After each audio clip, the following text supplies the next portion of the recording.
এই জন্য বুদ্ধিমানের কাজ হলো জুমার দিন যখন আসবে বন্ধু, সব কাজ কমপ্লিট করে তুমি মসজিদে চলে যাও, যেন তোমার পিছুটা না থাকে।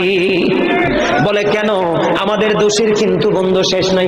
জুমার দিনে মুসল্লিরা যায় সবার পরে এবং বের হয়, ইমাম সাহেব যখন ডানে বামে সালাম ফেরায়, মনে হয় যেন বন্ধু বিশ্বযুদ্ধ শুরু হয়ে গেছে, কার আগে কে রে বার হয়ে যাবে। অথচ আমার নবীর আদর্শ নিয়ে আমি আজকে ওয়াজ করছি বন্ধু। Disturb, don't disturb me. তোমরা আমি বললে আওয়াজ দিবে, নয়তো চুপ করে আলোচনা শুনবে, কারণ আজকের সময় অত্যন্ত গুরুত্বপূর্ণ। কারণ আমি যদি 5টা সময় 5 মিনিট সময় পাই, একটা হাদিস শোনাতে পারবো। হয়তো বা এই একটা হাদিসে আপনাদের কারো না কারো হৃদয়ে ছুঁয়ে যেতে পারে, আর এটাই আপনার জীবনের জন্য, হেদায়েতের জন্য যথেষ্ট হতে পারে। বন্ধু, মুসল্লিরা যায় রে সবার পরে, বের হয়ে আসে সবার আগে, এটা মুসলমানের কখনো চরিত্র হতে পারে না। তাকওয়া সম্পূর্ণ ব্যক্তি